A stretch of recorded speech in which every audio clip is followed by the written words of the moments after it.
Napakagat ng labi sa gulat si Alessandra na makitang minulat na ni Janine ang mga mata. Napapikit ulit ito dahil siguro sa ilaw. Janine. Tawag nga niya dito dahilan para mapatingin ng kaibigan sa kanya. Alessandra? Kunot noong saan nito at agad na nanlaki ang mga mata na tila bumalik sa isipan kung ano ang nangyari. Asan ang anak ko? Ngumiti si Alessandra. Inaasikaso pa ng mga nurses pero mamaya nandito na sila kasama ang anak mong babae. Nagulat ito. Babae ang anak ko? Bago pa man makasagot si Alessandra nang biglang bumukas ang pintuan kaya napatingin silang dalawa doon. Nakita niyang pumasok si Robert na may ngiti sa labi na makita si Janine. Gising ka na sa wakas. Saad ng lalaki. Tumingin siya sa kaibigan. O siya, nandito ng asawa mo, lalabas muna ako, hahanapin ko pa si Charlie. Tumango si Janine kaya wala na siyang sinayang panooras kung hindi tumayo at lumabas. Nung makalabas ay sinimulan niyang hanapin ang anak. Sigurado naman siyang hindi ito makakalabas ng ospital kasi maigi niyang sinabi sa guard na huwag itong palabasin at saka kilala ng mga doctors at nurses ang anak niya. Napakagat siya sa labi nang lumipas ang ilang minutong paghahanap ay hindi niya ito nakita. Maski sa garden area ay wala din ito. Nagsimula na siyang kabahan. Dinayal niya ang number ni Stevan. Hello? Sagot ito sa tawag. Hello, Stevan. Pasensya na sa abala pero nandiyan ba si Charlie? What? No. Why? Is that with you? Sunod-sunod nitong tanong. Oo kasi pinagala ko siya dito sa ospital eh. Alam ko namang hindi siya makakalabas pero hindi ko pa rin siya makita. Oh, don't worry. I'll find him right now. I'll call you when I see him. Saad ng lalaki. Tumango si Alessandra kahit pa hindi nito nakita. Salamat, Stevan. Pasensya na sa abala. It's nothing. I'll do it for you both. Sagot nito. Napakagat siya ng labi. Hindi pa rin talaga nawawala ang nararamdaman ni Stevan sa kanya. Siya pa rin ang gusto nito at handa nitong gagawin ang lahat ng hinihiling niya. Pero hindi naman siya abuso, no? Malaki ang respeto niya sa lalaki pero hindi niya rin ito kayang gustuhin pabalik. Tanging kaibigan lamang ang tingin niya sa lalaki. Nung matapos ang tawag ay agad na nagpatuloy sa paghahanap si Alessandra. Biglang pumasok sa isipan niya ang cafeteria na kung saan hindi niya pa napuntahan. Sigurado na siya nandoon ang anak lalo pat alam niyang nagugutom ito. Napasapu pa siya sa noo nang hindi yun maisip kanina. Kaya nagsimula siya maglakad papunta sa cafeteria ng ospital. Nang makarating, ay agad din naman niyang nakitang anak na nakatayo bandang walang masyadong tao. May kausap itong isang lalaking nakakot kaya bahagyaring kumunutan noon niya dahil pamilyar ang tindig nito. Charlie, baby! Tawag niya dito habang naglalakad papalapit. Napatingin ang anak niya sa kanya na may ngiti sa labi. Mama! Look sir, may mama is here! Tila naging slow motion ang lahat nang dahan-dahang humarap sa kanya ang lalaking kausap ng anak. At noong tuluyan nitong humarap ay para siya nasa buya ng napakalamig na tubig. Tila nabingis siya at napahinto sa paglalakad dahil sa gulat. Hindi siya makagalaw at parang kinukunan siya ng hangin habang nakatitig ang lalaking ito sa kanya na mariin. Sobrang lakas ang tibok ng kanyang puso na tila tumakbo siya ng napakalayo. Nangihina siya sa uri ng tingin na ibinibigay nito. Malaki ang ipinagbago ng lalaki. Sobrang laki. Mas lalong nangingibabaw ang sex appeal nito at mas lalong gumuwapo.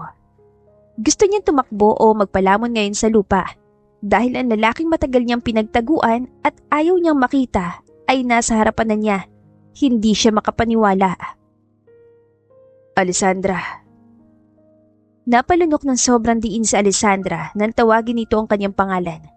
Maski ang boses nito ay mas lalong lumalim gaya ng dagat. Halos matumba na siya sa panghihina, buti na lang ay napigilan niya ang sarili. Charles. Pero paano nga ba nagsimula ang lahat? Paano sila nagkita at humantong sa puntong pinagtataguan na niya ito at ayaw nang makita pa? Ito ang kwento ng pag-iibigan nina Alessandra at Charles. Isda! Isda po kayo dyan! Fresh na fresh pa po ito! Sigaw ni Alessandra habang naghahati ng isda ng isang customer. Sobrang daming tao ngayon sa palengke, lalo pat piyesta ng isang barangay, kaya paniguradong marami ding bibili sa kanila. Sobrang ingay na rin ang buong paligid. Isda po kayo! Kakakuha lang po nito! Nakangiti lamang si Alessandra habang nakatingin sa mga tao. Masaya siya palagi kapag sobrang daming tao dahil alam niyang marami ang kanilang kita. 3 kilo nga dito! Saan ang isang babaeng customer? Tumango siya at kumuha ng isda. Nagsunod-sunod na nga ang mga customer na bumili sa kanya kaya naging busy na siya. Mabuti na lang talaga tinuruan siya ng kanyang ama na maging mabilis ang galaw saka nasanay na rin siya. Oh anak, kaya pa? Nabaling ang kanyang tingin sa ama na kakarating lang. Oo naman tay no, sobrang dami nating kita ngayon. Tignan mo nga naman oh, paubos na mga isda. Masayang sagot nga ni Alessandra habang naglalagay ng isda sa plastic. Aba, yan swerte naman natin. O siya, tulungan na kita dyan para matapos at makauwi na tayo na maaga. Saan nito? Sige po. Hindi nga nagtagal ay naubos ng kanilang paninda. Tuwang-tuwa si Alessandra dahil minsan lang talaga naubos ang panindang meron sila. Ang swerte nila. Nagligpit na sila ng mga gamit at maaga nagsara. Hindi sila inabot ng hapon. At noong naglalakad sila palabas ng palengke, ay nakita pa nila ang mga kasamang nagtitinda ng isda na meron pang tinitinda. Kaya ang nangyari ay sinasabihan sila ng mga ito na napakaswerte dahil maaga silang natapos. Ma! Nakangiting naglalakad si Alessandra papasok sa kanilang munting tahanan. Nakasunod sa kanyang ama. Oh, Alessandra, Rigor, bakit ang aga niyong umuwi? Wala pang 3:00 ng hapon na. Takang tanong ng ina niya nakakalabas lamang ng kusina. Ma, maaga na ubos yung isdang tinda namin ni Papa. Nice, di ba? Masayang sagot ni Alessandra. Nalaki ang mga mata ng mama niya pero kalaunan ay ngumiti. Naku naman, ang swerte natin sa araw na to. Oo mahal, malaki ang kita natin. Sagot naman ng ama niya. Pagkatapos nga silang mag-usap ay binilang nila ang kita nila at laking tuwa nilang 3 na hindi lang doble ang kita nila sa regular nilang kita, kung hindi triple. Halos mayak na si Alessandra dahil makakain na rin siya ng masarap na pagkain gaya ng fried chicken or lechong manok. At iyon nga ang nangyari sa hapunan nila. Ang kanilang ulam may lechong manok na paboritong-paborito niya. Kaya malaki ang pasasalamat niya sa may kapal. Kinabukasan ay naglalakad si Alessandra papunta sa palengke. Ayaw niya sumakay ng tricycle lalo pat kayang-kaya naman niya maglakad. Nandoon ang tatay niya. Gusto pa sana niyang sumabay dito pero sinabihan lamang siya na matulog dahil gusto nitong magpahinga siya. Wala rin naman siya magawa kundi ang sundin ito. Ngayon ay mga 12:00 na ng tanghali. Makulimlim ang kalangitan na tila ba'y uulan. Habang naglalakad ay nadaanan niyang isang college school sa lugar nila.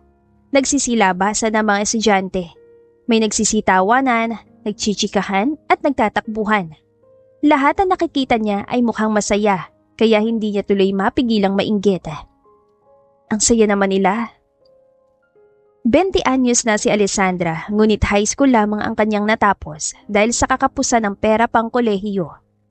Kahit man sabihin ng mga magulang niya na kailangan niya mag-aral, ay alam niya sa sariling hindi kaya. Lalo pat ang kita lamang nila sa pang-araw-araw ay kasya sa pangkain nila ng 3 beses sa isang araw. Idagdag pa pag may utang at upa pa silang binabayaran. Kaya walang choice si Alessandra kundi huminto sa pag-aaral at tulungan ang kanyang mga magulang. Balang araw, makakapagtapos din ako sa pag-aaral at matutulungan ko sila mama. Magiging mayaman din kami. Palagi niyang sabi sa sarili. Umiwas ang tingin sa Alessandra at nagpatuloy sa paglalakad. Ngunit hindi niya nakita may isang taong naglalakad sa gilid niya kaya bumangga sila sa isa't isa. Nanlaki ang mga mata ni Alessandra at napadaig na humawak sa balikat. Napatras nga siya tumingin sa taong yun. Napanganga siya na makitang isang napakatangkad na lalaki na nakasuot ng itim na damit. Itim ang buhok nito at maputi. Nakasuot ito ng sunglasses kaya hindi niya makita ang kabuuang mukha nito. Pero isa lamang ang masasabi niya. Sobrang gwapo na lalaking nasa harapan niya ngayon at alam niyang hindi ito estudyante. Watch where you're going. Nabalik sa katinuan si Alessandra na marinig ang malalim at napakalamig nitong boses. Tila may kuryenteng naramdaman si Alessandra. Sorry po. Nauutal niyang sagot. Nilagpasan siya ng lalaki kaya halos mapapikit siya dahil sa pabango ng lalaki. Bumilis ang tibok ng kanyang puso at hindi nila alam kung bakit. Hindi rin niya mapigilang lingunin ng lalaki hanggang sa tuluyan itong mawala sa paningin niya. Napahawak siya sa kanyang puso. Naramdaman niyang dahan-dahan itong kumalma. Hindi niya pinansin ang mga estudyanteng napapatingin sa kanya. Ano nangyayari sa akin? Naguguluhang tanong niya sa sarili. Halina kayo't maghapunan! Sigaw ng kanyang ina mula sa kusina. Lumipas na mga araw simula nung may nakabanggaan siya at bumalik naman ulit sa normal ang kanilang pamumuhay, problema sa pera. Pero kahit ganoon, naging masaya naman sila dahil magkakasama silang tatlo. Habang kumakain sila ng hapunan ay may narinig silang isang malakas na sigaw na ikinabulabog sa kanila. Rigor! Lumabas kayo dito at harapin ako! Sigaw na isang lalaki na kilalang kilala nila. Malalaki ang mata sa kabang tinignan ni Alessandra ang ama. Si Mang Chan. Mahal. Kinakabahan sa din ng mama niya. Nakita niyang kinakabahan din ang mukha ng kanyang ama at tila hindi alam ang gagawin. Mukhang manggugulo na naman ang kanilang tahanan ngayong gabi. Malaki ang utang nila kay Mang Tian. Palagi itong naniningil ngunit wala silang pambayad dahil sobrang kapos sila sa pera. Rigor! Lumabas ka rito kung hindi sisirain ko tong maliit yung bahay! Sigaw na naman ni Mang Tian. Mas lalong natakot si Alessandra dahil alam niya kung anong klaseng tao si Mang Tian. Mayaman ito at napakatuso. Paano gagawin natin? Huminga ng malalim ang ama saka tumingin sa kanilang dalawa. Dito lang kayo. Ako nang kakausap kay Tian. Pero baka masaktan ka. Kaya ko na to anak. Basta dito lang kayo. Sagot ng ama. Rigor! Isa! Sigaw na naman ni Mang Tian. Pero Alessandra anak, makinig na lang tayo sa papa mo. Sabat ng kanyang ina kaya nagsusumamo siyang tumingin sa ama. Anak, kaya ko na to. Walang mangyayari masama. Dito lang kayo. Saan nito? Wala nang nagawa si Alessandra nang tuluyang makalabas ng kanyang ama sa kusina. Napakagat na lamang siya ng labi at napapikit. Lalo na nung narinig niyang malakas na boses ni Mang Tian. Hindi na sana susunod si Alessandra sa ama kundi lang niya narinig na sasaktan nito ang ama. Kaya agad siyang tumayo at tumakbo papalabas ng kusina. Hindi na rin niya pinakinggan ang tawag ng ina. Noong makarating siya sa pintuan ay nakita niya si Mang Tian nakaharap ang kanyang ama. Galit na galit ang mukha nito na tila ba'y handa ng manakit ng tao. May nakikita rin siya mga kapitbahay na nakikiusyoso sa mga nangyayari. Tian, wala pa talaga kasi ako ngayon. Kung pwede sa susunod na buwan na lang. Sabi ng ama niya. Ano sa susunod na buwan? Hindi na sinabi mo ng mga nakaraang buwan pero hanggang ngayon ay wala ka pa ring bayad. Galit na saan nito? Tian, wala pa talaga kami ngayon. Walang hiya naman. Kung hindi ka magbabayad ay mapipilitan akong saktan ka para may labas mo ang pera mo. Banta nito dahilan para maging alerto si Alessandra. Tiyan, huwag naman ganito. Wala nga talaga kaming pera. Kunti lang ang kita namin sa isdaan. Nauutal na saad ng ama. Halata dito ang takot. Ilabas mo, Rigor! Sigaw ni Mang Tian. Wala talaga, Tiyan. Saad naman ng ama. Ba't talagang gusto mong masaktan ha? Ngising saad ni Mang Tian at kinuwelyuhan ng kanyang ama.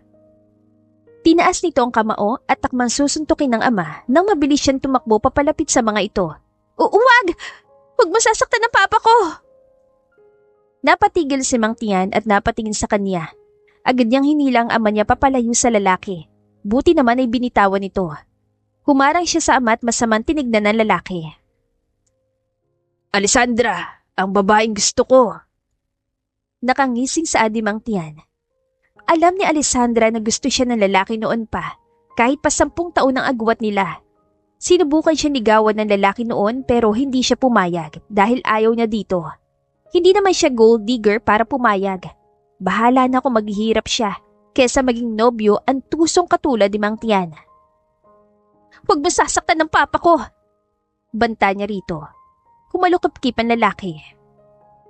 Paano kung hindi sasaktan ng tatay mo hindi siya nagbabayad ng utang? Nagsabi ng papa ko na wala kaming pera. May utang kayo. Alam mo kung paano ako magalit, Alessandra. Wala akong sinasanto. Ilang buwan na yung utang ng papa mo pero hanggang ngayon ay wala pa rin. Palagi na lang sa susunod na buwan. Kailangan ko ang pera kaya bayaran niyo ako. Mahabang litanya nito. Pakiusap, Mang Tian. Bigyan mo pa kami ng isa pang buwan para makapagbayad. Pagmamakaawa niya. Tinignan siya ng seryoso ni Mang Tian. Sige, isa pang buwan na palugit. Tumingin ito sa papa niya. Pasalamat ka dahil maganda tong anak mo, Rigor. Bayaran niyo ako ng 100,000 sa isang buwan kung kaya niyo. Dahil kung hindi, alam niyo na mangyayari. Gagawin namin. Matigas sa saad niya. Tumingin ito sa kanya sa ngumisi. Bye, beautiful Alessandra. Sa susunod nating pagkikita. Napangiwi sa Alessandra na mag-flying kiss ito sa kanya bago umalis. Napapikit na lamang saka at bumuga ng hangin. Okay ka lang, mahal? Rinig niyang tanong ng mama niya. Humarap si Alessandra sa dalawa. Pasok muna tayo, maraming mga tsismosa.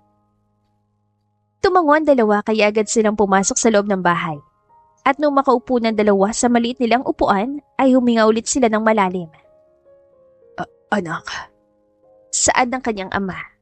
Tumingin siya sa dalawa. Hindi ko alam kung anong gagawin natin. Sobrang laki ng 100,000. Hindi natin alam kung saan kukunin yun. Oo nga, anak. Pasensya na kung naperwisyo ko pa kayo. Sana hindi na lang ako umutang. Puno ng pagsisisi na saad ng kanyang ama. Napahawak si Alessandra sa noo. Huwag mo nang isipin yan pa. Lahat naman tayo nakinabang sa perang yon. Ang gagawin na lang natin ay maghanap ng paraan para mabayaran ng malaking perang yon. Pero hindi ko alam kung paano. Saan sila kukuha ng ganon, hindi ba? At kung uutang sila sa iba para ipambayad sa utang, ay ganon pa rin ang magiging resulta. May utang pa rin silang hahabol sa kanila. Huwag na muna nating isipin ito ngayon. Magpahinga na lamang tayo at bukas na natin ito pag-usapan. Saad ng kanyang ina. Sumang-ayon si Alessandra sa ina at tumungo na lamang sa maliit niyang silid. Humiga siya sa kama niya saka kinuha ang cellphone. Habang nag-scroll siya sa Facebook ay may nakita siyang isang post. Nanlaki ang mga mata niya at napaupo. Hiring? Yaya? Manila? Hindi makapaniwalang tanong niya. Nakita niya may calling number na ibinigay kaya tinawagan niya. Ilang ring lang ay may sumagot. Hello? Sino to? Sagot ng isang matandang boses. Hello po, good evening. Nakita ko po kasi yung post tungkol sa hiring ng yaya. Tanong ko lang po kung open pa po ba? Saad niya. Kagat-kagat niya ang kanyang daliri dahil sa kaba. First time niya mag-apply ng trabaho dahil hindi naman siya pinayagan ng mga magulang niya magtrabaho sa labas. Doon lang talaga sa isdaan nila. Pero ngayon, wala siyang choice dahil kailangan nila ng pera. Gagawin na niya lahat ng paraan kahit pa malayo sa mga magulang niya para lang mabayaran ang malaking pera na utang ng kanyang ama. At saka Manila yon, pangarap niya. Matagal na niyang gustong pumunta sa Manila. Halos lahat yata sa kanila ay gustong pumunta doon. Sabi kasi ng lahat ay magandang buhay doon. Gusto niyang maranasan. Ay, oo iha. Salamat naman ay tumawag ka. Oo iha, meron pa para sa yaya. Taga saan ka ba? Tanong ng matanda. Nabuhayan ng loob si Alessandra. Batangas po. Nako, ang layo pala iha. Kaya mo bang bumiyahe papunta dito sa Manila? Tanong nito. Oo ho, kaya ko ho. Kailangan ko lang ho talaga ng trabaho eh. O siya sige, hired ka na. Kami nang bahala sa sasakyan mo papunta dito. Sagot namin lahat. Basta sure ka na pupunta ka ha. Ang alis mo ay bukas. May susundo sa'yo na van dyan. Pasensya na, kailangan lang namin ng yaya agad-agad dahil walang magbabantay sa mga anak ng amo ko. Mahabang sabi ng ginang. Tumango siya. Opo, sigurado na po ako. Kailangan niyang gawin to para sa magulang niya. O sige, balitaan kita if pupunta na ang sundo mo. Saad nito. Noong matapos ang tawag ay wala siyang sinayang na oras at mabilis na tumakbo papalabas ng kwarto, papunta sa kwarto ng magulang niya. Kumatok siya. Ma? Pa? Maya-maya ay bumukas ang pintuan. Puno ng pagtataka at pag-alala ang mukha ng dalawa. Ano nangyari? Bakit ka sumisigaw? Nag-aalalang tanong ng mama niya. Bumalik ba ulit si Tian? Tanong naman ng papa niya. Umiling siya sa kalumunok. Ma, pa, may trabaho na ako. Sabay na kumunatan noon ng mga magulang niya at sabay sabing, Ano? Anong trabaho? At bakit agad-agad? Kanina pa lang tayo ng problema Kunot noong tanong ng mama niya. Yaya po, humana po agad ako ng trabaho para matulungan ko kayong magbayad ng utang. Masayang saad niya. Saan naman anak? Tanong ng papa niya. Maynila po. Maynila? Gulat na sigaw ng dalawa. Ang buong akala ni Alessandra ay hindi siya papayagan ng mga magulang niya dahil nung una ay ayaw ng mga ito pero kalaunan din naman ay walang nagawa lalo pat kinabukasan ng flight niya. Mag-iingat ka doon, Alessandra. Saad ng kanyang ama. Ngumiti si Alessandra at malungkot na tinignan ng mga magulang. Kahit pa man ayaw niyang pumunta sa Manila dahil ayaw niyang iwan ng mga magulang, wala pa rin siyang choice. Ayaw niyang pahirapan lalo ang mama at papa niya. Nakalabas na siya ng bahay, dala-dala ang mga gamit niya. Nandoon na kasi ang kotse magsusundo sa kanya. Hindi nga niya akalang, totoo nga sinabi ng matandang kausap na may susundo sa kanya. Sobrang laki ng van na ito na kulay itim. Kaya yung mga tsismosang kapitbahay nila ay nasa labas at nakikiusyoso. Opo pa, mag-iingat po ako. Kayo din po ha? Tawagan niyo ako kung may nangyayaring hindi maganda dito. Oo naman anak, tumawag ka rin sa amin kapag nakarating ka na sa pinagtatrabahuhan mo ha. Baka kasi kung ano pa ang mangyari sa'yo. Saad ng mama niya saka sobrang sama ng tingin ng driver na kumukuha sa gamit niya para ilagay sa likuran ng kotse. Tumawa siya na mahina. Manaman, alam ko yung iniisip mo. Alam kong pinapasok ko kaya wag na kayong mag-alala sa akin. Naninigurado lang anak, hindi ako mabilis magtiwala. Seryosong saad ng ina. O sige na nga, tatawag na ako maya't maya. Kailangan ko nang umalis dahil baka unang araw ko pa lang mapagalitan ako. Aalis na ako. Niyakap niya ang dalawa. Feeling niya ay maiiyak siya lalo pat kitang-kita niya na umiyak ang mama at papa niya. Pero pinigilan niya ang sarili. Kailangan niya maging malakas para sa dalawa. Nung tuluyan siya makapasok sa kotse at umandar ito palayo, ay hindi niya mapigilang maluha. Ito ang first time na malayo siya sa mga magulang niya. Pero ano pa ba ang choice niya, di ba? Kailangan niya ring matutunang magpasya at gumalaw mag-isa. Okay lang po ba kayo, ma'am? Tanong ng driver. Mabilis siyang suminghot saka pinunasan ng mga luha. Okay lang po ako kuya. Maayos naman po ang titirhan ko doon, di ba? Naku ma'am, maayos na maayos po. Napakayaman ng boss natin, sobra. Sagot ng driver. Nagbigay yun sa kanyang kaunting kaginhawaan. Mabuti naman po. Iniisip kasi ni mama na baka scam to o ano. Naku, hindi to scam. Talaga naghahanap ng yaya yung ama namin dahil busy ito sa trabaho niya. May sariling business kasing pinapatakbo Sagot ulit nito. Agad namang namangha si Alessandra. Hindi niya inakalang may sariling business pala ang amo nila. Mukhang na-excite siya bigla. Nako kuya, wag niyo po akong tawaging ma'am. Pareho naman po tayong empleyado. Nahihiyang wika niya. Nako, hindi po yata pwede Saad nito? Kumunot ang noon ni Alessandra dahil sa tinura nito. Nakita niyang may kakaibang tingin ng driver sa kanya sa salamin. Hindi naman ito yung minamanyak pero may pinapahiwatig ang titig nito. Hindi niya nga alam kung ano yun. Bakit po? Basta ma'am, pahinga na lang muna kayo dyan. Malayo pa po ang biyahe. Saad nito? Wala siya nagawa kundi tumingin na lamang sa labas ng bintana. Hindi niya namalaya na nakatulog na pala siya. Napahawak si Charles sa noo nang biglang sumakit ang kanyang ulo. Kanina pa siyang umaga nagbabasa at pumipirma ng mga papeles. Hindi pa nga siya kumakain dahil kailangan niyong matapos. Sir, ito na po yung pagkain niyo. Saad ng kanyang secretary. Hindi niya ito pinansin at nagpatuloy sa pagbabasa ng mga papeles. Narinig niyang nilapag nito yon sa lamesa niya. "Sir, okay lang po ba kayo?" Tanong ng sekretary niya. Kumunot ang noo ni Charles at tinignan ng babae. Nakita niya ito nakangiti at nakaluwa ang cleavage sa suot nitong polo. Nagtaka naman siya kung bakit pa ito hindi umaalis. Matagal na niya sekretary ang babae at ganun yun palagi at hindi niya alam kung bakit. Pero hindi na lamang niya yun pinapansin dahil wala siyang pakialam dito. What are you still doing here? Malamig na tanong niya. Kasi sir. Naputol ang sasabihin ng babae nang tumunog ang cellphone ni Charles. Tinignan niya ang cellphone na nasa lamesa at nakitang isa yun sa mga tauhan niya. Sinagot niya agad ito dahil baka may importante itong sasabihin. Hello? Hello, boss. Nandito na po si ma'am sa mansyon. Sagot nito.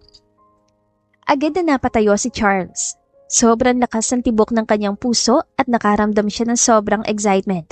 Napupuno siya ng pangungulila at determinasyon na makita muli ang babae. I'll be there. Pinatay niya ang tawag sa kaagad na kinuha ang code. Kailangan niyang umuwi agad ngayon. Wala na siyang pakialam sa mga papeles na pipirmahan niya. Mas uunahin niya ito. Sir, I'll be gone. You can go home early if you're done with your work. Mabilis siyang lumabas sa kanyang opisina. Habang sumasakay sa elevator, ay hindi niya mapigilang mapangiti sa tuwa. Sa wakas, makakasama na niya ito ulit at sisiguruhin niyang hindi na ito makakawala pa. Ma'am, gising na po. Nagising si Alessandra dahil sa mahinang pagtawag sa kanya ng kung sino. Dahan-dahan niyang iminulat ang mata at iginala yon sa loob. Napaupo siya ng tuwid nang mapagtantong nakatulog siya sa biyahe. Naku, sorry kung nakatulog ako kuya, hindi ko napansin eh. Pagpaumanhin niya. Okay lang po, at saka buti naman po ay gising na kayo, nandito na po tayo. Nakangiting saad niya. Dahan-dahan niyang nilingon ang tingin sa bintana.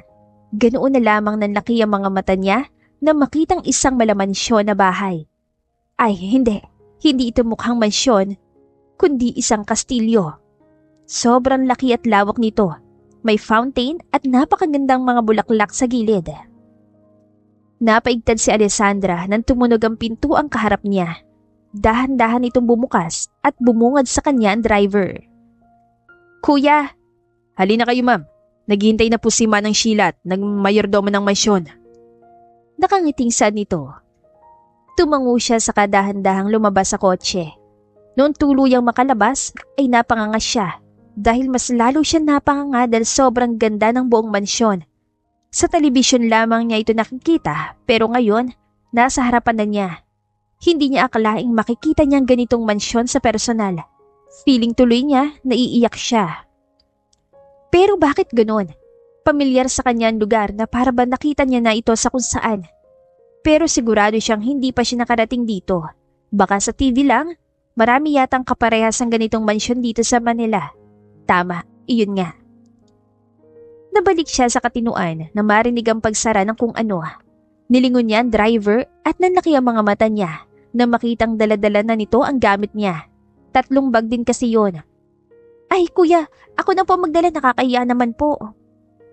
Natataranta niya itong nilapitan at kinukuha ang mga gamit pero hindi nito binigay sa kanya. Kami na po dito ma'am, baka kasi mapagalitan kami. Sambit nito. Joseph, tulungan mo ako dito. Napalingon siya sa isang lalaki na tumatakbo papalapit sa kanila. Nakaitim ito at mukhang bodyguard. Kalalaki mong tao, hindi mo to kaya, Luis. Saad ng Joseph. Tumahimik ka nga, nandito na si ma'am. Inis sa bulong ng driver. Napalingon kay Alessandra ang lalaking si Joseph. Biglang nanlaki ang mga mata nito na tila nakakita ng multo. Nagtaka naman siya dahil sa reaksyon nito. Ma'am. Nauutal na tawag nito. Kumunot ang noon niya. Huwag nga po ninyo akong tawagin ganyan. Yaya lang po ako dito. Napakagat ito sa labi sa katinignan ng driver na tila nang hihingi ng tulong. Mas lalo siya nagtaka doon. Tara na po, naghihintay na si Manang Sheila. Aya ng driver. Tumango na lamang siya at sinundan niya ito nang magsimula na itong maglakad. Umakyat siya sa napakalaki at napakalapad na hagdanan. Nanatili siyang namamangha lalo pat pakiramdam niya ay umaakyat siya sa isang kastilyo at iyong pakiramdam na sobrang pamilyar. Nung makarating siya sa pintuan ay nag-doorbell yung driver ni Luis. Maya-maya pa ay bumukas na ito at bumungad sa kanila ang isang matanda na hindi may tatangging sobrang ganda ng kabataan. Nagulat ito na makita siya pero maya-maya ay ngumiti. Nagtaka naman si Alessandra dahil parehong-pareho ang reaksyon nito sa mga lalaking kasama. Nagtataka siya kung bakit iyon na lamang ang reaksyon ng mga ito kapag nakikita siya. "Oh, iha, ikaw na ba yan ang bagong yaya?" Nakangiting tanong nito. Puno ito ng galak. Ngumiti si Alessandra. "Opo, ako nga po." "Mabuti naman ay nakarating kayo ng ligtas." Saad nito saka tinignan ng driver. May kakaiba sa tingin ng ginang pero agad din namang nawala nang bumalik ang tingin sa kanya. "Ako ang kausap mo sa cellphone. Ako si Manang Sheila, ang mayordoma ng buong mansyon na ito." Pakilala nito. Ngumiti si Alessandra at bahagyang yumuko. "Ako po si Alessandra. Nagagalak ko po kayo makilala." "Nako, iha. Wag mo kong yuyukuan dahil hindi ako isang royalty o ang amo dito. Katulong din naman ako dito." Saad nito, saka pinatayo siya ng tuwid kaya sumunod siya dito. "Kahit na po, ikaw ang nakakataas." Natawa ang ginang. "Nako, kay bait mong bata. Hindi na kailangan. Gawin niyo lang ang gawain niyo ng maayos. Maayos na sa akin." Ngumiti na malawak sa Alessandra. "Opo, promise po, gagawin ko ang lahat para maalagaan ang mga batang aalagaan ko." Ngumiti ang ginang. "O siya, halika na sa loob para makapagpahinga ka at makita mo ang mga bata." Nakangiti siyang tumango. Excited siya makita ang nasa loob dahil alam niyang maganda rin ito gaya ng nasa labas. At excited siya makita ang mga batang aalagaan niya. Hindi sinabi ng ginang kung babae ba o lalaki at ilang bata ang aalagaan niya. Pero kahit ganun, alam naman niyang mababait ang mga ito. Noong makapasok nga sila ay halos lumuwa ang mga mata at malaglag ang panga niya na makita ang kabuuan ng mansyon. Mas maganda pa ito sa labas. Para nga siya nakapasok sa isang palasyo. Sobrang lawak nito at may mga gamit na akalain mo ay gawa sa ginto. Pero baka mga ginto ang mga yon. May sobrang lapad na hagdanan na akala mo'y binababaan ng isang reyna at hari. Hindi siya makapaniwala sa nakikita. Sa TV lang talaga nakikita ang mga ito. Nalulula siya sa sobrang laki. "Joseph, Luis, dalhin niyo mga gamit ni Alessandra sa kwarto niya." Utos ng ginang na ikinalaki ng mata ni Alessandra. Po? Hindi na po kailangan. Ako na po magdadala niyan. Ituro niyo na lang po sa akin kung saan ang kwarto ko." Natatarantang saad niya saka mabilis na lumapit sa dalawa para kunin sana ang mga gamit nang iniwasan niyo ng mga ito kaya napakunot ang kanyang noo. "Kami na po, ma'am." Saad ni Luis. "Naku, hindi po ako senyorita tito. Katulong din po ako kaya ako na po magdadala niyan." Ngunit hindi pa rin binibigay ng mga ito ang gamit niya. "Iha, hayaan mo na sila." Sabat ni Manang Sheila. "Pero Manang..." Sige na Luis, ihatid niyo na yan." Utos ni Manang Sheila.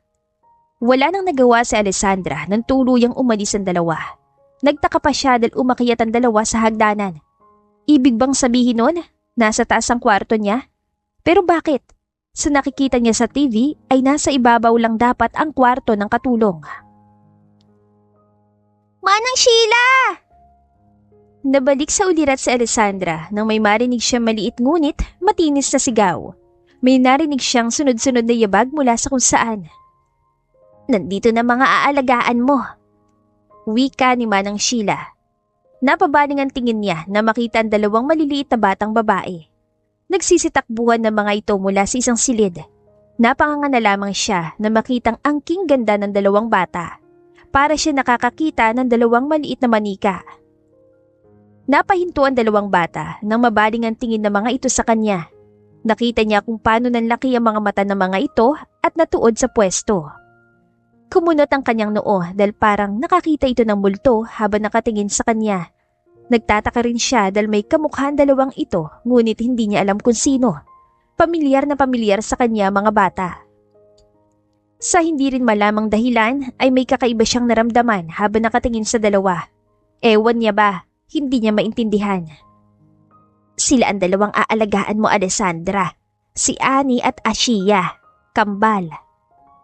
Nabaling agad ang tingin ni Alessandra sa ginang na magsalita ito. May kakaibang ngiti ito habang nakatingin sa dalawang bata. Mas lalo niyang hindi naiintindihan ang mga nangyayari sa kanya. Baliw na yata siya. Mami? Napatingin si Alessandra sa mga bata nang marinig yun. Sa hindi malamang dahilan ay parang tumalon ang kanyang puso habang nakatingin sa dalawa. Mami! Sigaw ng isang batang babae at mabilis na tumakbo papalapit sa kanila.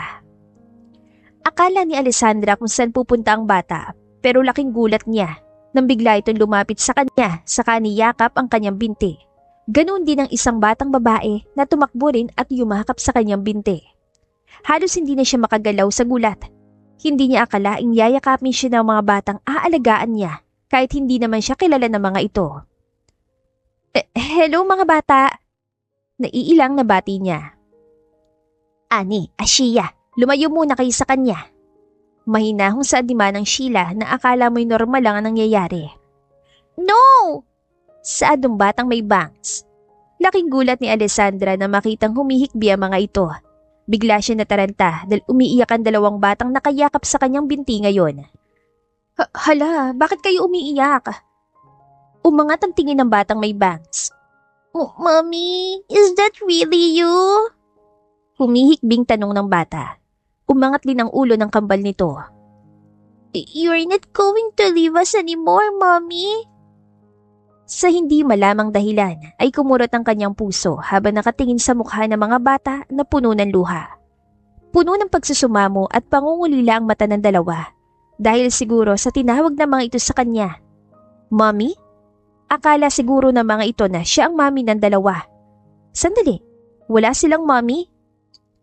Shh, tahan na kayo mga bata. Hindi ako ang mommy nyo. Malambing na saad niya. Nagulat siya nang mas lalong umiyak ang dalawa na akala may kinuhanan niya ng candy. Nag-aalala siyang tumingin kay Manang Sheila na ngayon ay puno ng lungkot na nakatingin sa mga bata. Manang, huminga ito ng malalim. Ay, Ani, Ashia, bitawan niyo muna ang yaya niyo. No, she's not our yaya. Siyang mami namin. Sigaw nung nakabangs kaya mas lalong napakagat ng labi sa Alessandra. Hindi na niya alam ang gagawin. Isa, mga bata, bitawan niyo ang yaya niyo. Banta ni Manang Sheila, pero hindi nakinig ang dalawa at mas lalo pang humigpit ang kapit sa kanya habang panayhikbi pa rin. Ani, Shia, let her go and come here. Natuod si Alessandra sa kinatatayuan ng ang malalim at malamig na boses na yon. Sobrang ganda ng boses na yon na parang musika sa pandinig niya. Nagsimulang bumilis ang pagtibok ng kanyang puso. Pamilyar ang boses na yon na tila narinig na niya yon noon. Hindi nga lang niya alam kung saan.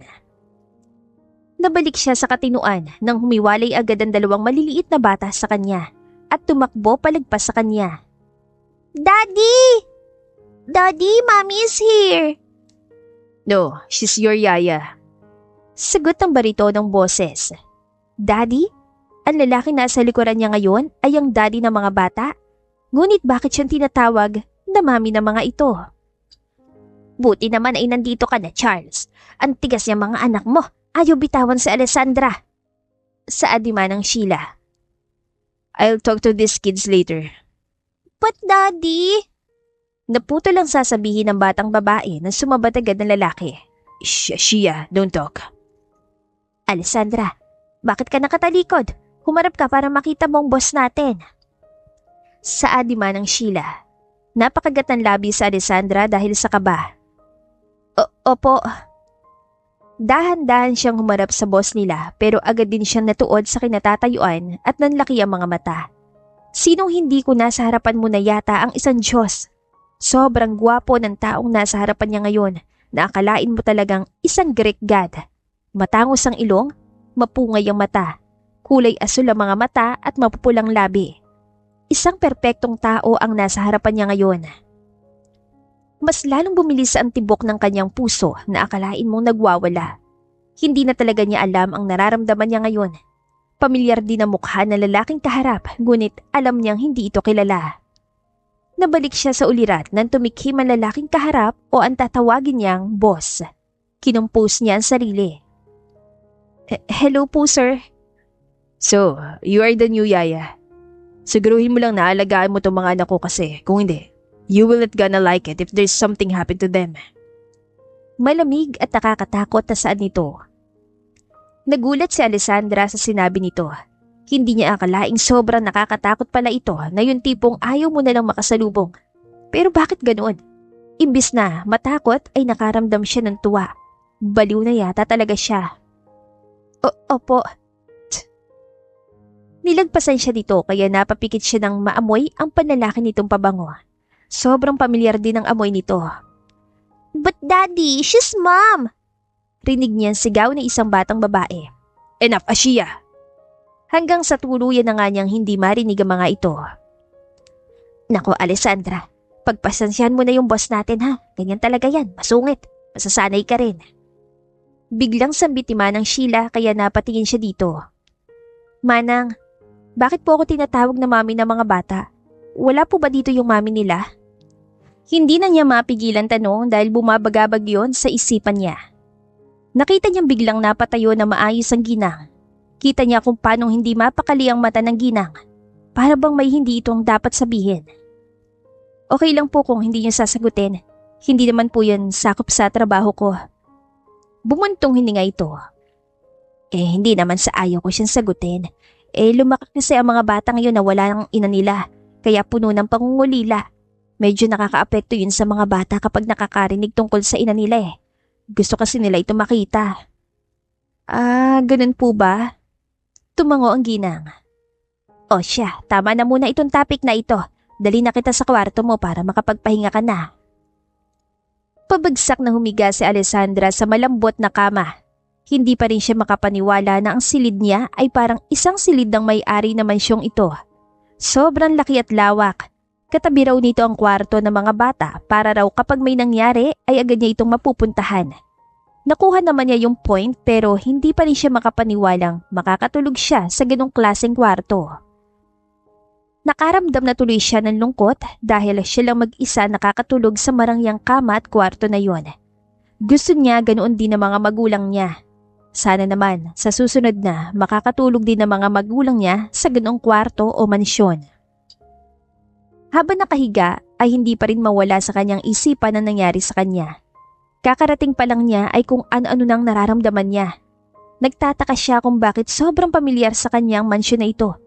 Kahit pasikot-sikot ay pamilyar, pero okay rin naman yon dahil mukhang hindi nga siya mawawala sa laki. Isa pa yung mga taong nandoon.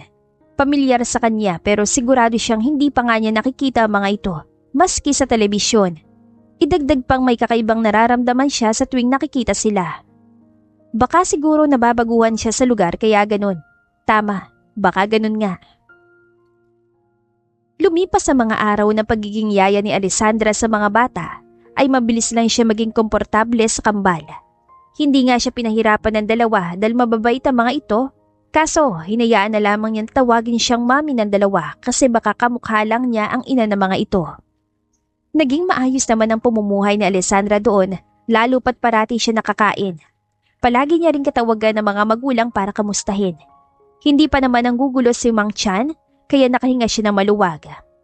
Sa boss naman niya, ewan niya ba, sobrang sungit ito pero nakakapagtaka lang dahil palagi itong nasa mansyon. Narinig niya sa mga katulong doon na naging kaibigan niya na hindi naman ganun ang lalaki. Pero hindi na lamang siya nakikialam. Hanggang sa malapit ang dumating ang isang buwang palugid. Nakatanggap si Alessandra ng tawag sa ama kaya sinagot niya ito. Hello pa? Bakit kayo napatawag?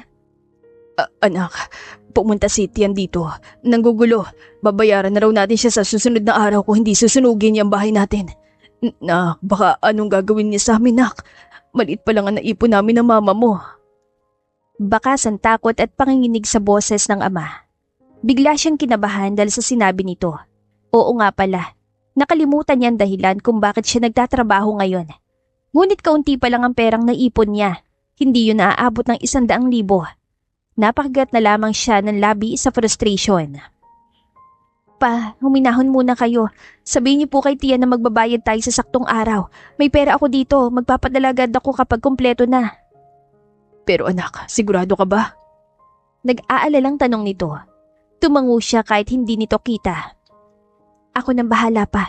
Kaya ko to, hahanap ako ng paraan. O sige anak, basta mag-ingat ka riyan ha, pakiusap. Saan nito? Opo. Nung tuluyang mapatay ang tawag ay napapikit siya na madiin. Hindi niya alam kung ano ang gagawin. Saan siya hahanap ng ganong kalaking pera? Malaki ang kanyang sahod pero hindi yun sapat lalo pat isang mag-iisang buwan pa lang siya. Napakagat muli siya sa labi. Sa tingin niya hahanap siya ng ibang trabaho na malaki ang sahod sa ibang araw. Kinagabihang yun, noon tulog na mga bata ay nagpaalam siya kay Manang Sheila na lalabas lamang siya at may bibilin lang. Piniyagan naman siya kasi tulog naman ang mga bata. Nung makababa siya sa taxi ay dumiretso siya sa isang bar na kung saan ina-applyan niya. Nakita rin kasi niya ito sa online hiring.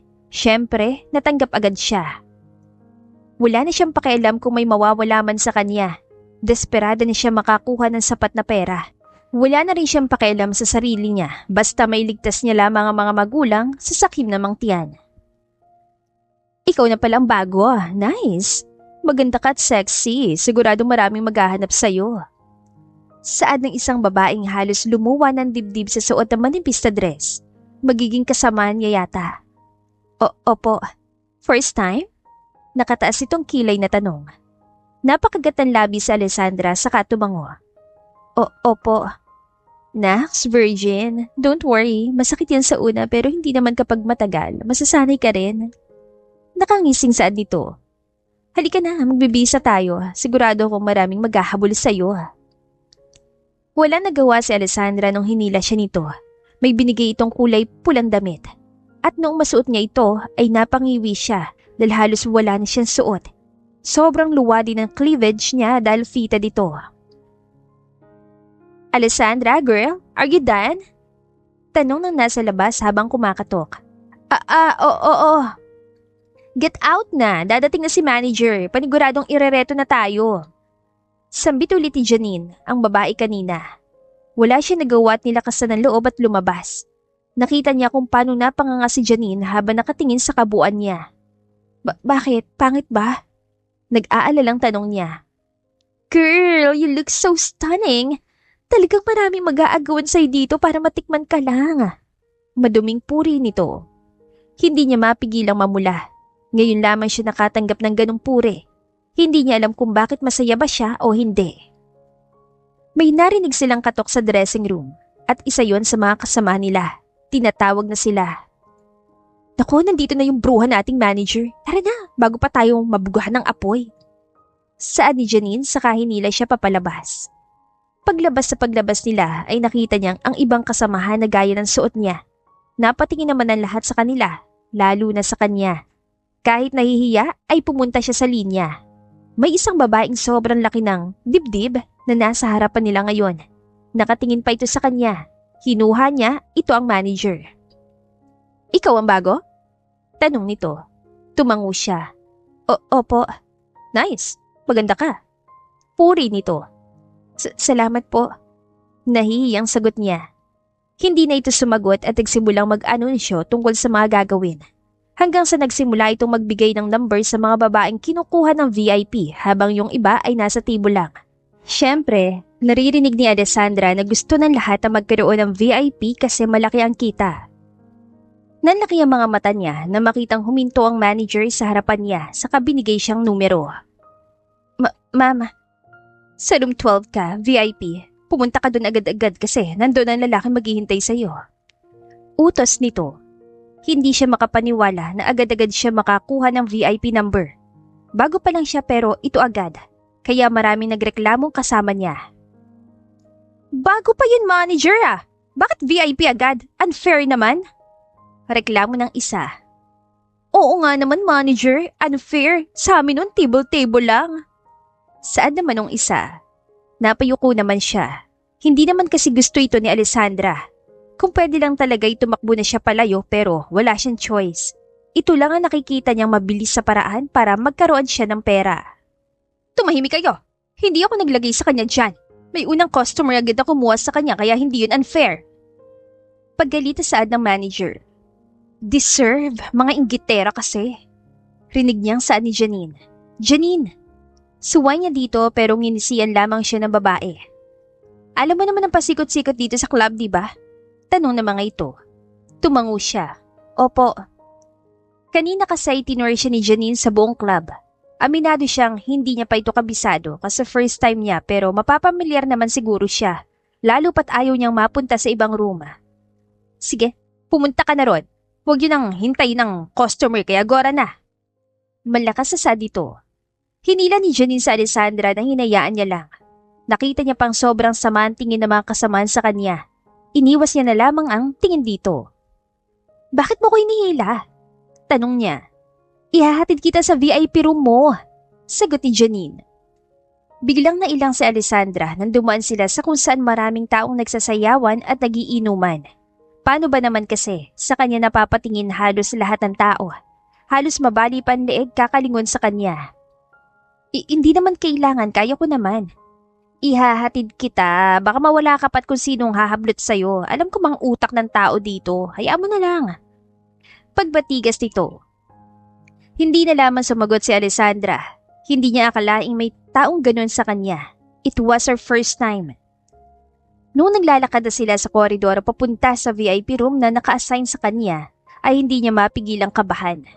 Sobrang lakas ng kanyang puso. Gusto niyang tumalikod at tumakbo palayo, pero hindi. Hindi niya magawa. Hanggang sa tuluyan nga silang makarating sa harap ng mismong pintuan. Dito na tayo. Iswipe mo lang yung card na yan. Bubukas ang pintuan. Turo ni Janine sa kanya. Gusto sana niya magsalita pero nagpaalam na si Janine dahil may gagawin din ito. Kaya wala siyang magawa kundi lumunok sa sobrang kaba at takot. Nanginginig ang kanyang kamay na isinwipe ang card doon sa may pintuan. Napalunok siya ulit nang bumukas agad ang pintuan. Nagdadalawang isip siyang pumasok pero nung naisip niyang problemang meron sila ay nilakasan niya ang loob saka pumasok. Pero nung pumasok siya sa loob ng kwarto, laking gulat niya nang makita ang lalaking hindi niya inaasahang makita. Ngunit ang lalaking nasa harapan niya ngayon ay hindi man lang nagulat. Sir Charles? Hindi makapaniwalang saad niya. Tumayo ito sa pagkakaupo sa kama at malamig na nakatitig sa kanya. What are you doing here, Alessandra? I thought you're working for me. Napalunok siya sa kaba. Sir, kailangan ko po kasi ng pera. Why? Napaatras siya na magsimulang maglakad ito papalapit sa kanya. Mas lalong lumakas ang tibok ng puso niya sa kaba. Hindi ba inapampasahod ko sa'yo? Hindi naman po sa ganon. Then, why are you here in this fucking club? Selling yourself? Napaigtad siya dahil sa lakas ng boses ng lalaki. Agad siya nakaramdam ng takot. Nakita yata ng lalaki ang kanyang reaksyon kaya lumambot ang mukha nito. I didn't mean. Sir, malaki naman po ang pasahod niyo sa akin pero kailangan ko ng malaking pera para sa utang ng mga magulang ko. Sa makalawang due, kapag hindi namin mababayaran yon, malalagay sa delikado ang mga magulang ko. Kaya bahala na kung anong mangyari sa akin basta walang mangyari sa kanila. Hindi niya mapigilan sabi sa kanyang amo. Then, why didn't you tell me? Ako ang boss mo, papairamin kita. Sagot nito. Kumunot agad ang noon ni Alessandra.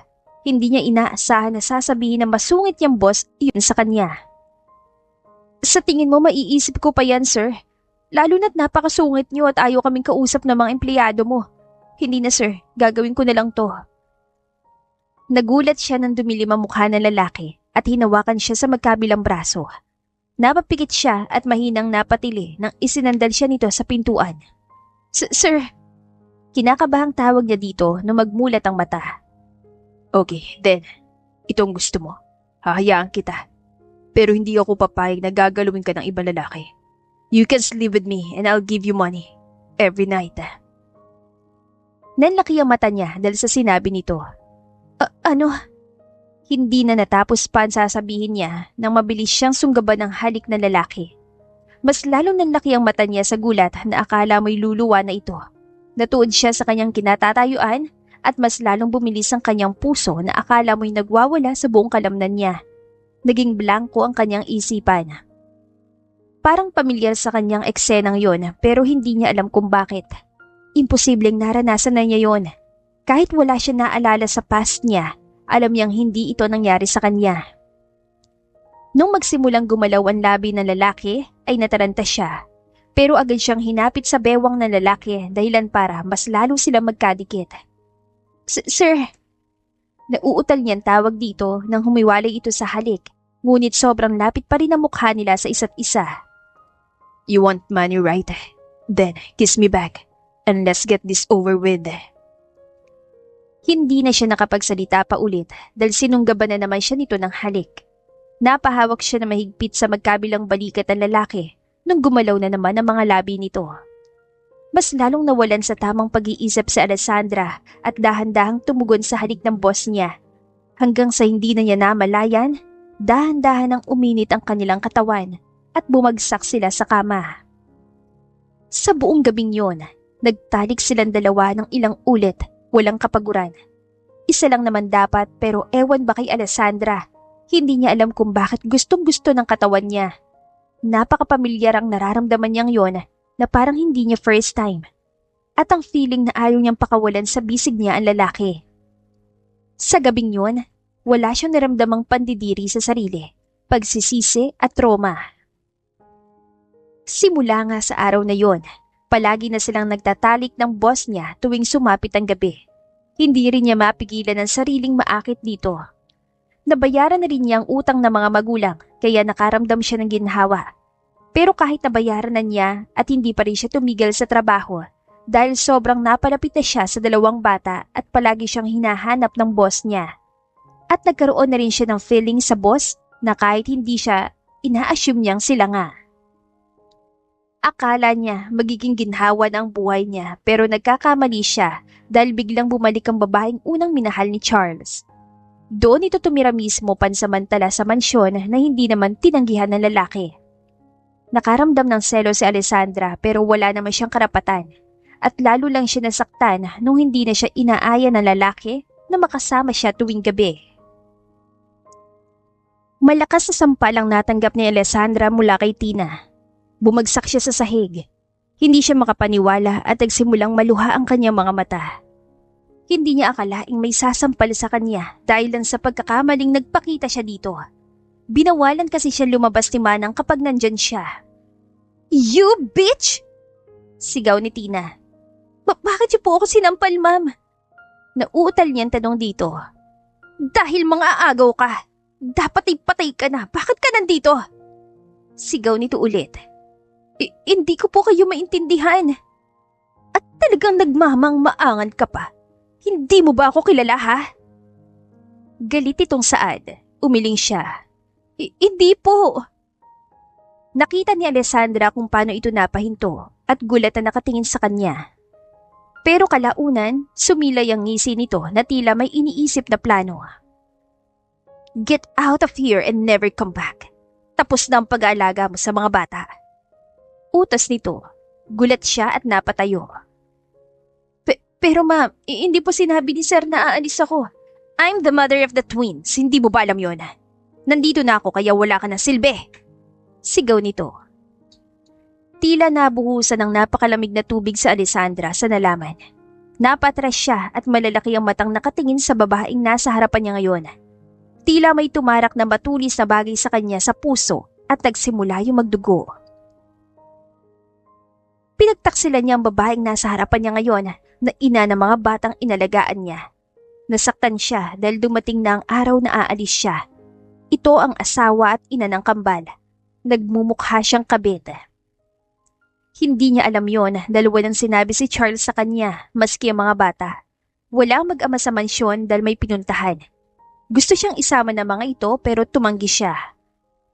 Oh, bakit kagulat? Nakakagulat ba? Sarkastikong tanong nito. Napayuko na lamang siya at umiling. Hindi po. Good. Now, I want you out of here bago pa makauwi yung mag-ama ko. If not, ipapakaladkad kita sa mga gwardya. Nagkakaintindihan ba tayo? Malakas itong utos. Tumango siya habang nakayuko pa rin. Opo. Iniwan siya ng babae doon habang siya'y umiiyak. Sobrang sakit ng kanyang nararamdaman pero wala siyang karapatan. Taga-init lamang siya ng kama ng boss niya at isa lamang siyang hindi hamak na isang yaya lang ng kambal. Wala nga siyang sinayang na oras kundi mag-impake na lamang at umalis sa mansyong yon nang walang nakakakita. Alessandra, bakit ka umiiyak? Gulat na tanong ni Janine pagbukas ng pinto. Pumunta siya sa kondo ng kaibigan si Janine pagkaalis niya sa mansyon. Wala siya matuluyan kaya kakapalan na niyang kanyang mukha. Wala na akong trabaho. Pwede ba muna ako dito? Nagulat ito. Ano? Oo naman, halika, pasok ka muna. Kinuha nito ang dala niyang gamit at pumasok silang dalawa. Umupo sila sa sofa. Ano ba nangyari? Tanong ng kaibigan. Kasi hindi natuloy ang sasabihin niya nang nakaramdam siya ng kakaiba sa katawan. Biglang sumakit ang ulo niya kaya napahawak siya doon. Para yung pinipiga at may nakikita siyang kung ano-anong senaryo kaya napasigaw siya. Alessandra, ano ba nangyayari sa'yo? Natatarantang sigaw ng kaibigan. Hindi na niya ito nasagot pa dahil hindi na siya makapagsalita sa sobrang sakit. Napasigaw lang siya hanggang sa tuluyan siya nawala ng malay. Napakagat ng labi sa gulat si Alessandra na makitang minulatan ni Janine ang mga mata. Napapikit ulit ito dahil siguro sa ilaw. Janine, tawag nga niya dito dahilan para mapatingin ang kaibigan sa kanya. Alessandra? Kunot noong saan nito at agad na nanlaki ang mga mata na tila bumalik sa isipan kung ano ang nangyari. Asan ang anak ko? Ngumiti si Alessandra. Inaasikaso pa ng mga nurses pero mamaya nandito na sila kasamang anak mong babae. Nagulat ito. Babae ang anak ko? Bago pa man makasagot si Alessandra nang biglang bumukas ang pintuan kaya napatingin silang dalawa doon. Nakita niyang pumasok si Robert na may ngiti sa labi na makita si Janine. Gising ka na sa wakas. Saad ng lalaki. Tumingin siya sa kaibigan. O siya, nandito ng asawa mo, lalabas muna ako, hanapin ko pa si Charlie. Tumango si Janine kaya wala na siyang sinayang pa ng oras kung hindi ang tumayo at lumabas. Nung makalabas ay sinimulan niyang hanapin ang anak. Siguro naman na siyang hindi makakalabas ng ospital kasi maigi niyang sinabi sa guard na huwag itong palabasin at saka kilala ng mga doktor at nurses ang anak niya. Napakagat siya sa labi na lumipas ang ilang minutong paghahanap ay hindi niya ito nakita. Maski sa garden area ay wala din ito. Nagsimula na siyang kabahan. Denial ang number ni Esteban. Hello? Sagot nito sa tawag. Hello, Esteban? Pasensya na sa abala pero nandiyan ba si Charlie? What? No. Why? Is that with you? Sunod-sunod itong tanong. Oo, kasi pinagala ko siya dito sa ospital. Alam ko namang hindi siya makakalabas pero hindi ko pa rin siya makita eh. Oh, don't worry. I'll find him right now. I'll call you when I see him. Saad na lalaki.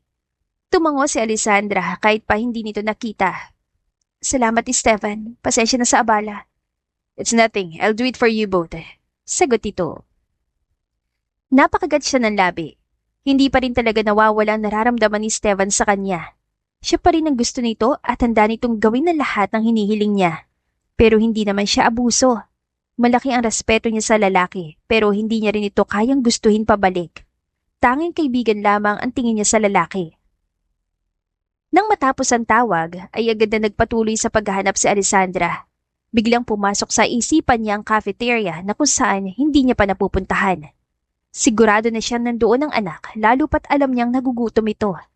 Napasapu pa siya sa noo nang hindi yun maisip kanina. Kaya nagsimula siyang maglakad papunta sa cafeteria ng ospital. Nang makarating, ay agad din naman niyang nakita ang anak na nakatayo bandang walang masyadong tao. May kausap itong isang lalaking nakakot kaya bahagyaring kumunot ang noon niya dahil pamilyar ang tindig nito. Charlie, baby! Tawag niya rito habang naglakad papalapit. Napatingin ang anak niya sa kanya na may ngiti sa labi. Mama! Look! Sir, may mama is here! Tila naging slow motion ang lahat ang dahan-dahang humarap sa kanya ang lalaking kausap ng anak. At noong tuluyan itong humarap, ay para siya nasa buya ng napakalamig na tubig. Tila nabingi siya at napahinto sa paglalakad dahil sa gulat. Hindi siya makagalaw at parang kinukunan siya ng hangin habang nakatitigan lalaking ito sa kanya na mariin.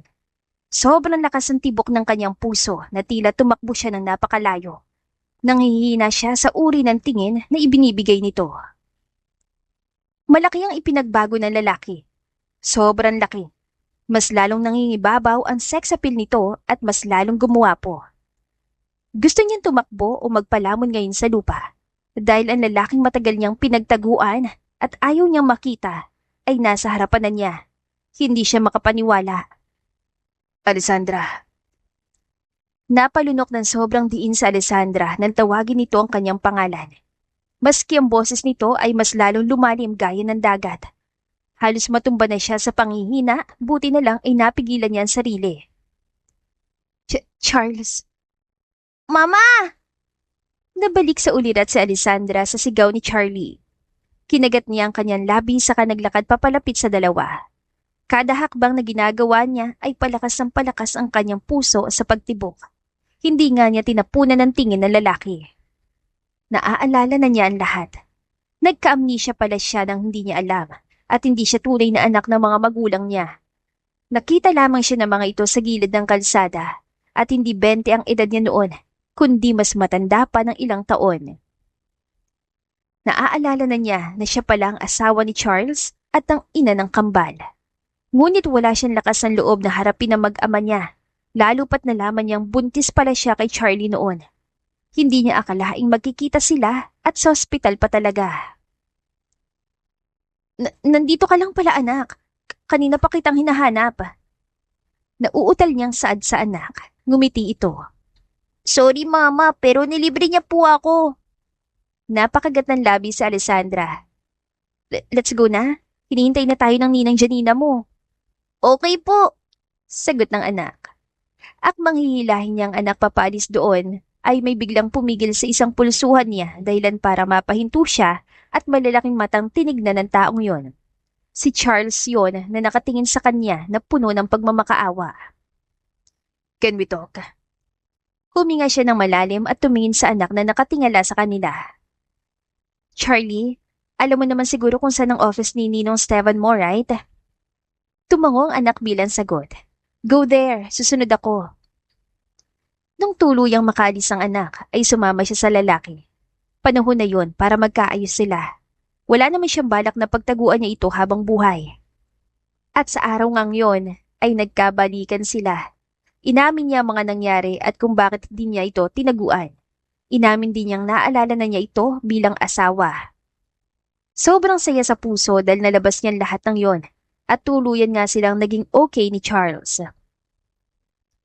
Anong ginagawa mo rito? Akala ko ba'y nawala ka na sa buhay ni Charles? Talagang tigas ng mukha mo, no? Galita sa ni Tina nung makalapit sa kanya. Nalaman ni Alessandra na nakulong pala si Tina dahil sa pagtangkang pagpatay sa kanya noon bago siya nagkaroon ng amnesia. Nalaman ito ni Charles nung umalis siya at pinakulong ito at hanggang ngayon ay nasa kulungan pa rin pagkalipas ng 6 na taon. Tumayo si Alessandra at malamig itong tinignan sa mata. I know you. Kilala kita, Tina. I know what you did to me. Nanlaki ang mga mata nito pero kalaunan ay natawa. Oh, nakakaalala ka na pala. Good for you. Pero you are so naive to the fact that hindi na natapos ang sasabihin nito nang malakas itong sinampal dahilan para tumabingi ang ulo nito. Isang sampal para sa pagtangka mo sa aking buhay. Sinampal niya ulit ito sa kabila. Para naman yan sa panluloko mo sa akin na akala ko na kaibigan kita pero pinagtaksilan mo ko. Dalawang mag-asawang sampal na sobrang lakas na pinakawalan niya dahilan para matumba ito sa sahig.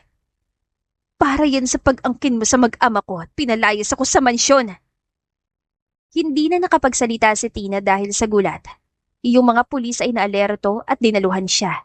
Pinigilan na siya ng mga ito. Sisiguruhin kung hindi ka na makakalabas pa sa kulungang yan. Kung makakalabas ka man, sisiguruhin kung hindi ka magiging masaya. Inangat ni Tina ang tingin sa ngumisi. Hindi mo magagawa yan. It will be impossible. Ngumisi rin si Alessandra. Oh no, wala ka ng ari-arian paglabas mo. Wala nang natira sa'yo. Nasa akin na lahat. Nakita niya kung paano ito nagulat, pero tinalikuran na niya ito. Nagsimulang magsisigaw si Tina dahil sa galit, pero hindi niya ito pinansin pa.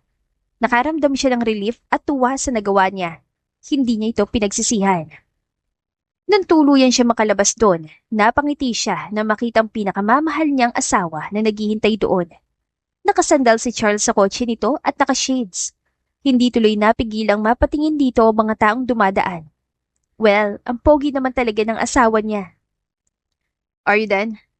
Tanong nito na makalapit siya. Ngumiti siya. Yes. What did you do to her? Ngumisi si Alessandra. Secret. Tumawa ang lalaki. Okay. Hinalikan siya dito sa labi. Let's go home to our kids. Tumango si Alessandra. Sobrang saya ng puso niya at sisiguruhin niyang wala nang sisira noon. Sa panahon na to ay may mga tao pa rin gagawa ng paraan para ikakasira ng buhay mo. Dahil sa selos, inggit at galit. Pero kung alam mong wala kang ginagawa, ikaw pa rin ang mananalo sa huli. Ikaw pa rin ang magwawagi. At dito na po nagtatapos ang ating kwentong pag-ibig. Maraming salamat po sa pakikinig. To God be the highest glory. Hanggang sa muli. Paalam!